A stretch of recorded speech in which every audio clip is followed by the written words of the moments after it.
విషయం ఏంటంటే బీసీలకు సంబంధించినటువంటి కులాగరణ సర్వే రిపోర్ట్ పెట్టినప్పుడు మండల్ చైర్మన్ గారు నాకు ఇయ్యాలిగా బీసీ వర్గానికి మాట్లాడమని, అప్పుడు ఇయ్యలే.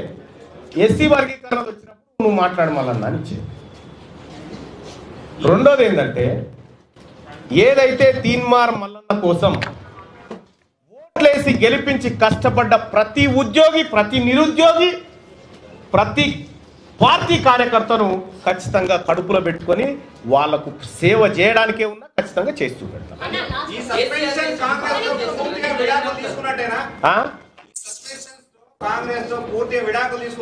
బిల్లు అలిగి వెళ్ళిపోతే నేనేం చేయాలి?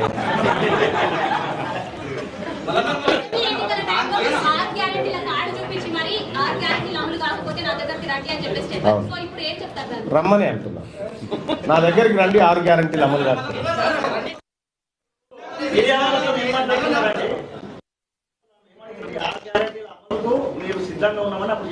రమ్మని అంటున్నాం.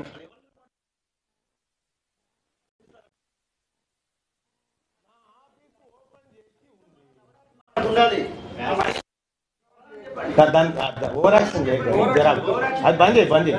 అది తెలుస్తానే బంద్ చేస్తాం. బంద్ చేయి. క్వశ్చన్ అడిగింది ఆమె, నీకు క్వశ్చన్ అడిగింది ఆమె. ఎవరు? నీ క్వశ్చన్ ఏం అడుగు, నీ క్వశ్చన్ ఏమో అడుగు ఫస్ట్.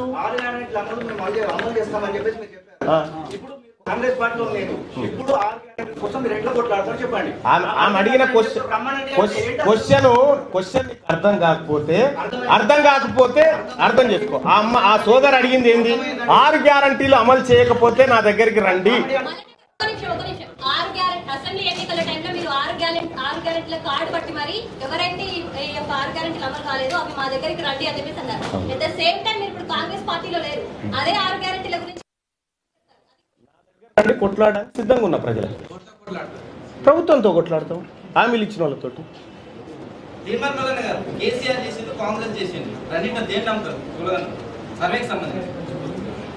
కేసీఆర్ చేసినది కొంత పర్ఫెక్ట్ గా అనిపించింది. అయితే బయట పెట్టలేదు కానీ ఆ MHRD వెబ్సైట్ లో ఉన్నాయి. అవి మొత్తం లేకుండా లేవు. ఇప్పుడు డౌన్లోడ్ కొడితే అందరికి వెళ్తాయి అవి.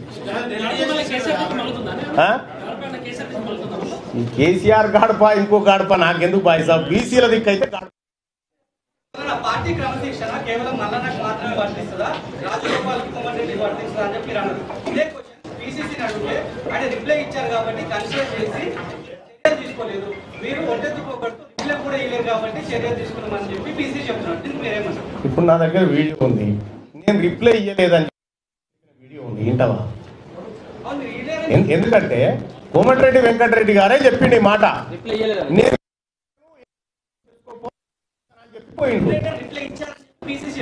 ఇయ్యలేదు బాయ్ సాబ్, అది ఇయ్యలేదు. అంటే వాళ్ళకో న్యాయం మాకో న్యాయం కాదు కదా. అట్లా మా రథం లాగడానికి ఆమె కూడా వస్తాడే, మేమెందుకు వద్దంటాం? బీసీ ఎందుకంటే ఇన్ని రోజులు మిమ్మల్ని మోసినాం కదా, ఇప్పుడు మమ్మల్ని కూడా మోయాల్సినటువంటి సమయం